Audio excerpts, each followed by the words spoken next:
Greetings, chosen ones. The moment you step into a room, the energy shifts. Some may try to label it, contain it, or even suppress it. But what they fail to realize is that your presence is not something they can control. Elon Musk, with all his power and influence, could not contain the force you bring into this world. You are not merely a participant in the game. You are the one who rewrites the rules. In mere seconds, people feel the intensity of your energy. Studies show it takes only 7 seconds to make an impression. But for you, it's instantaneous.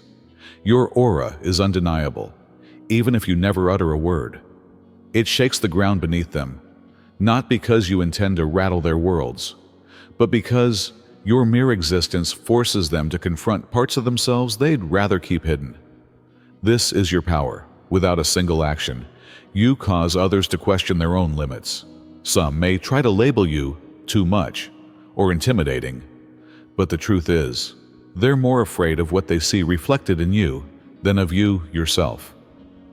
You are the mirror to their untapped potential, their unexamined fears. It's no surprise they react with discomfort, for you challenge their understanding of what's possible. So when you feel the tension, the sidelong glances, the sudden shift in atmosphere, take it as confirmation that you're doing exactly what you were born to do. You are the catalyst, the game changer, the story twist no one saw coming. And no matter how hard they try, they can never contain the power you hold. First of all, your energy is indisputable and not loud. Your energy is indisputable and doesn't need to be loud to be sensed. You don't have to make an announcement or call attention to yourself as soon as you enter a room. Without saying a word, there's something about you that changes the mood, and others notice.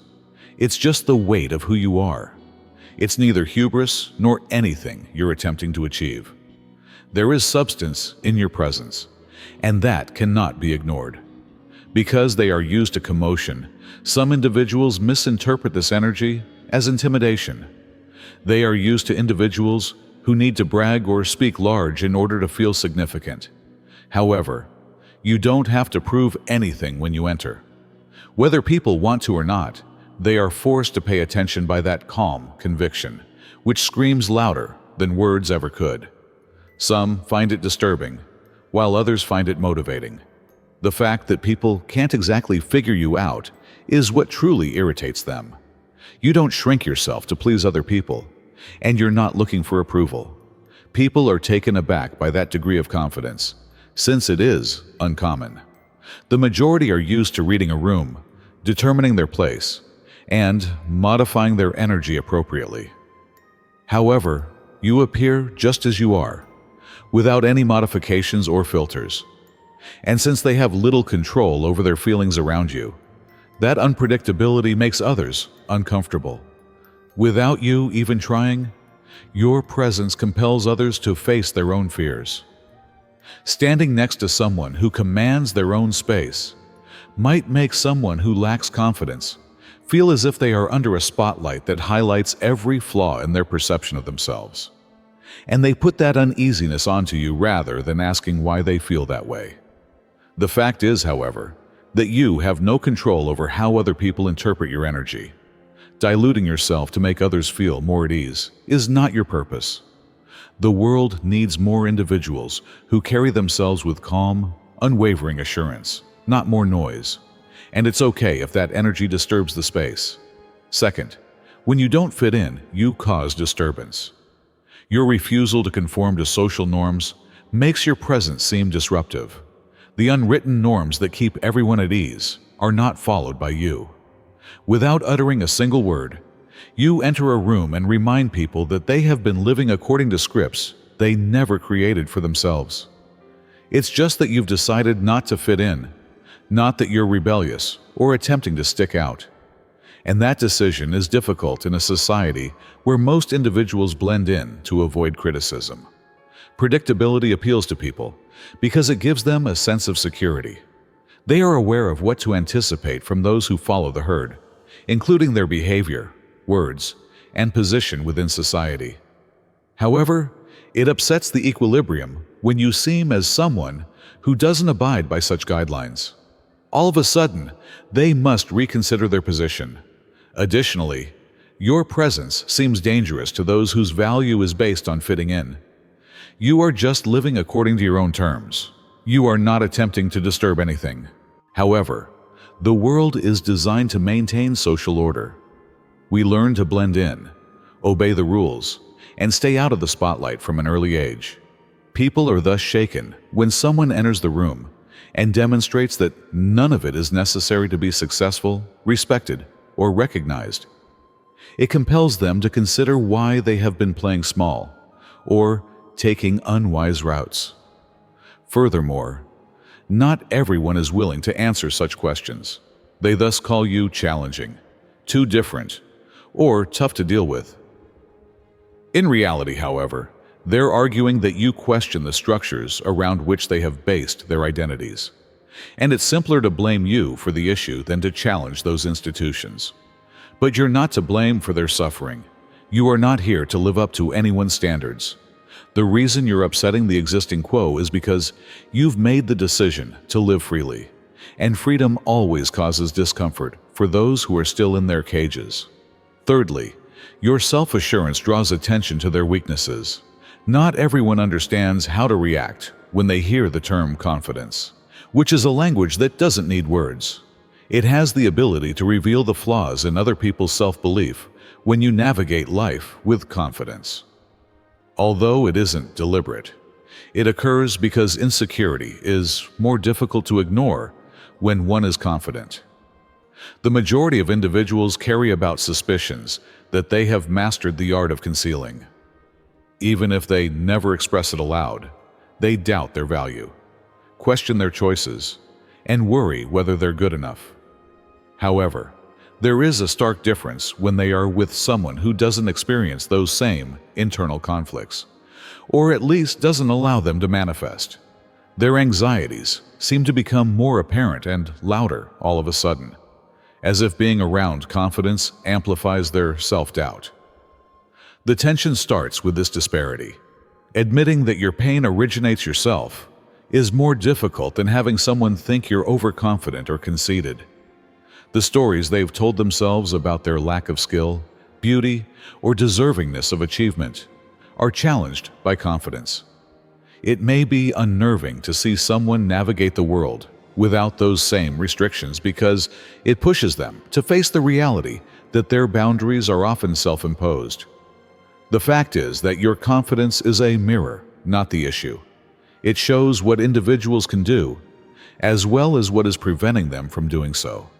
Some people find such reflection inspiring because it demonstrates what they might accomplish if they had more self-confidence. Others, however, feel under strain, as if your assurance emphasizes all of their perceived shortcomings. However, just because it exposes the shadows of others does not mean that you are here to lower your light. Being confident is a result of understanding who you are and having faith in your path. It is not a sign of arrogance, and it's an indication of how strong your presence is if that notion causes others to feel uneasy. Fourth, you are a reflection rather than a danger. People are frightened by what you disclose about them, not by you. When you arrive, they are abruptly confronted with aspects of themselves that they have been avoiding. It's about what your presence compels others to see, not how you seem, what you say, or what you do. Perhaps they wonder why they've been playing small because of your confidence. Perhaps the way you express yourself makes them think of all the times they have remained mute. Perhaps it's the unabashed way you go about life, while they've been trapped trying to live up to everyone else's expectations. Whatever it is, it makes people feel something, and not everyone is able to deal with it. Admitting they've been holding themselves back is more difficult than calling you too much. Labeling you as threatening is a simpler task than facing their own fears. People usually hate the mirror you unwittingly hold up to their life, not you for who you are. And their discomfort increases with the clarity of that contemplation. This does not imply that you are doing improperly. It's evidence that you're speaking the truth, if anything. The issue is that authenticity might seem like an assault to someone who has been acting for a long time. Their carefully constructed comfort zones, their misgivings, and their justifications are all called into question by your presence. And defensiveness takes over when those barriers begin to crumble. It's simpler for them to cast their anguish upon you than to go within. The problem is that you have no control over how other people react to you. Making yourself smaller so that someone else feels larger is not your purpose.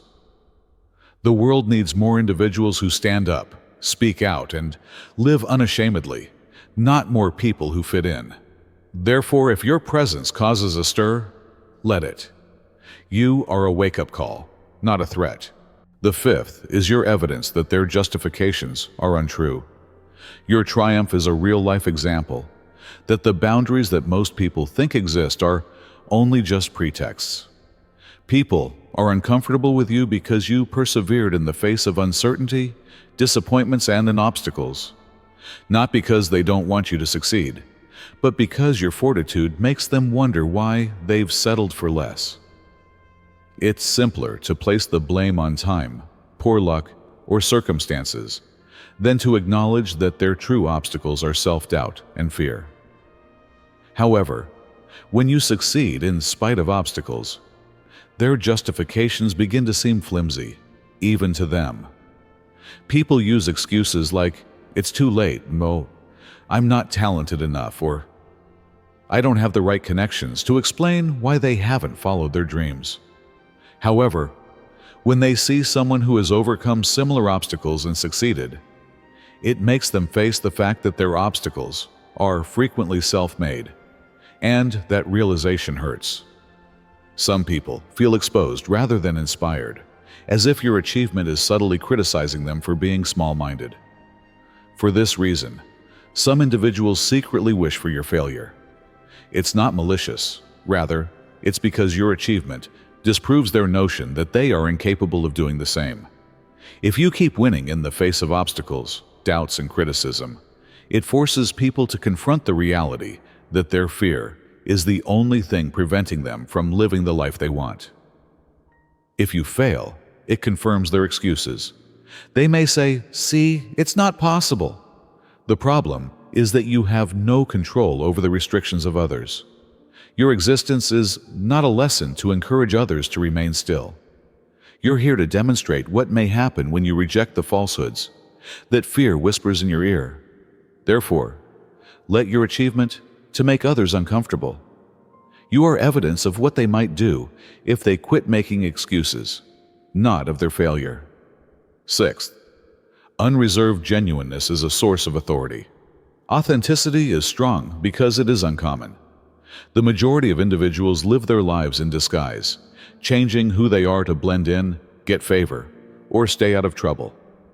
To conform to social norms, they censor their speech, conceal their actual opinions, and mold their personalities.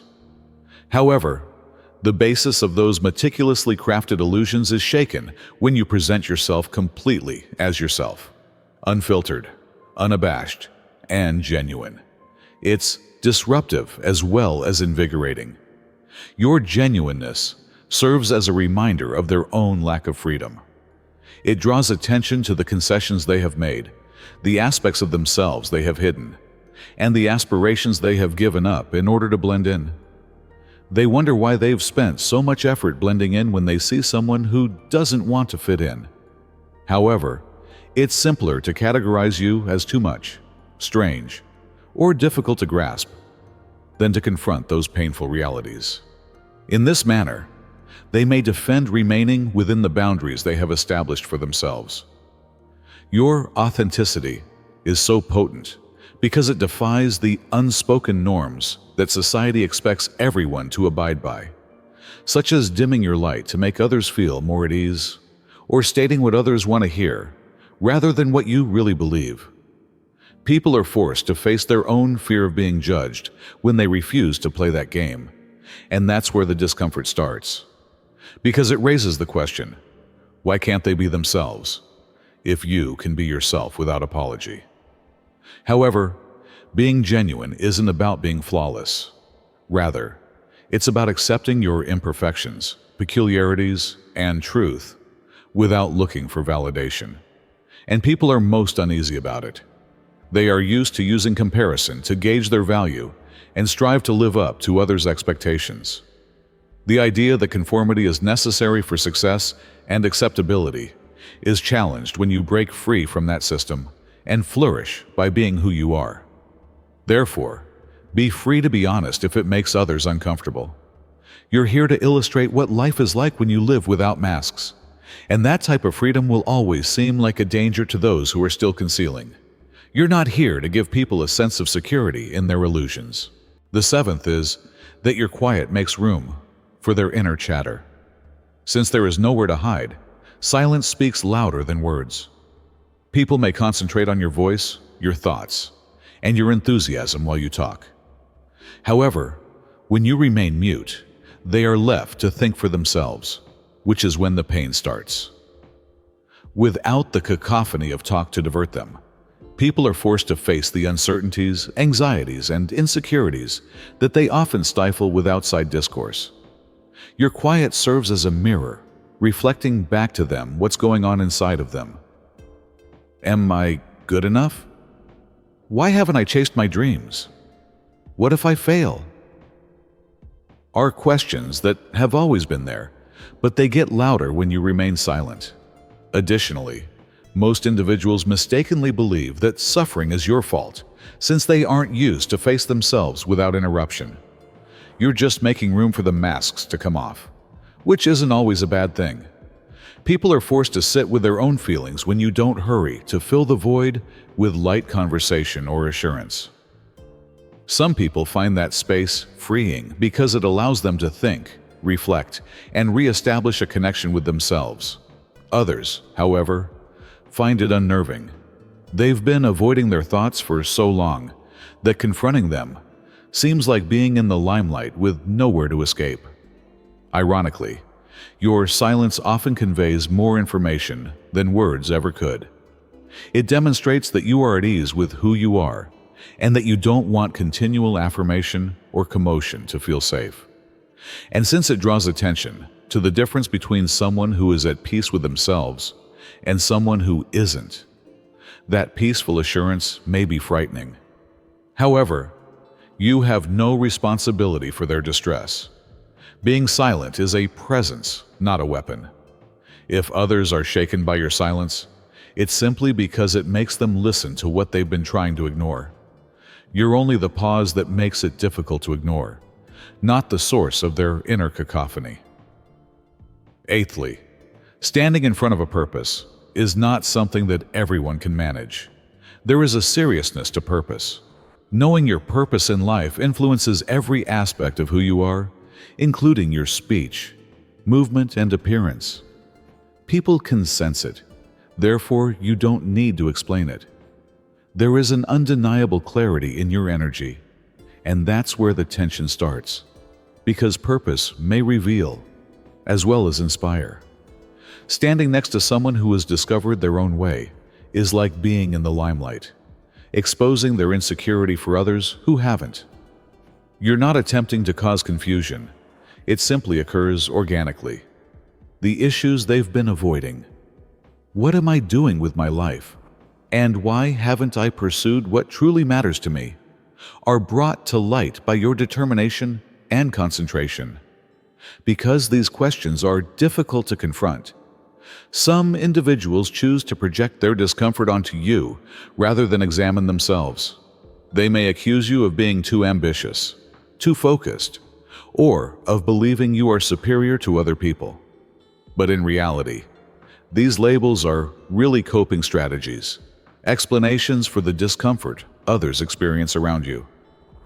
Purpose is so potent because it eliminates the justifications individuals create for maintaining their comfort. Their perception that they need more time, money, or confidence before they can begin is challenged when they see you going ahead in spite of fear and disappointments. Your clarity makes it clear that internal factors, not external ones, are preventing them from moving forward. Furthermore, not everyone is prepared to accept that reality. The problem is, that you have no control over how other people react to your objective.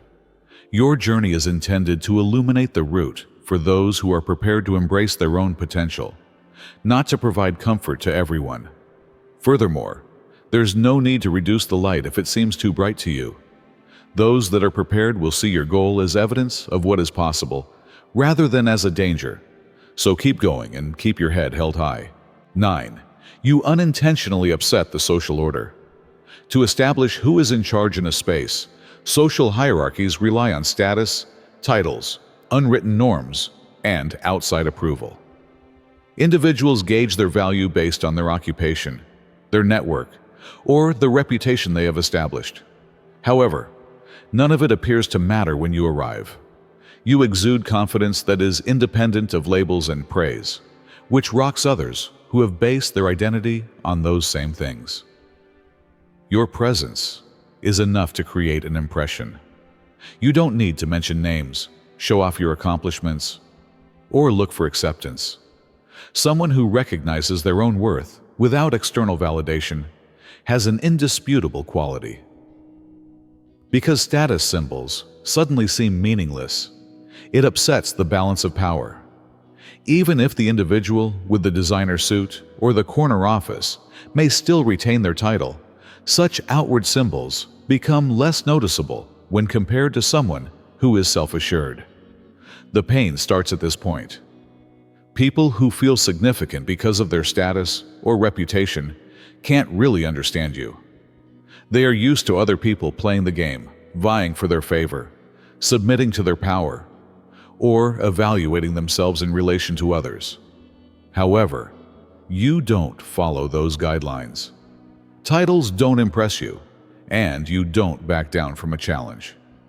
Your confidence comes from who you are, not from where you are in the hierarchy, and it is a strength that no status symbol can replicate. You challenge the whole system without even trying. You demonstrate that presence, not position, is what defines impact. The fact that someone standing firmly on their own ground demands more respect than any title ever could is a shock to many who have spent their lives ascending ladders. Although they may not express it, they are questioning everything on the inside. If this person doesn't need approval to feel important, why do I? However, you have no right to address their discomfort. You are here to remind the world that true power comes from understanding who you are, not from where you stand. You are not here to play by the rules of a flawed system. 10th, your development serves as a reminder of their inertia. Not everyone is prepared to look into the mirror of growth.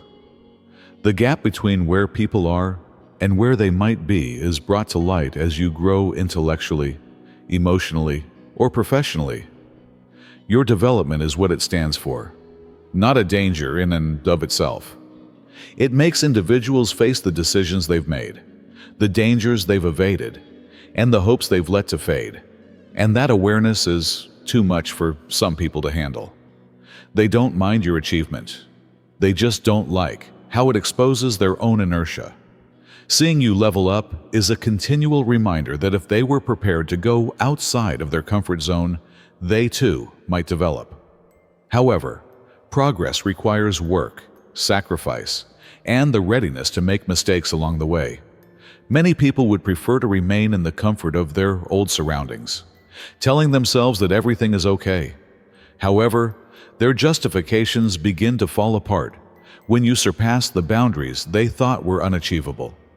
They choose to define you as a danger rather than asking themselves, "What's holding me back?"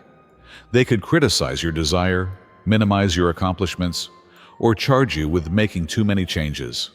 Beneath those words, however, is a deeper reality. They are responding to the version of themselves they might have been had they chosen progress over comfort, not to you. It is hard for them to realize that their constraints are often self-imposed as a result of your success. But you are not burdened by their opposition. You go through growth for your own sake, not for the approval of others. You're here to reach your greatest potential, not to make other people feel at ease with inaction. And it's okay if those around you find your growth difficult. Growth is not an apology. It is an inspiration. Continue on your path. Others who are prepared to advance will regard your success as evidence that they too may succeed. The others, either they will catch up or they will fall behind.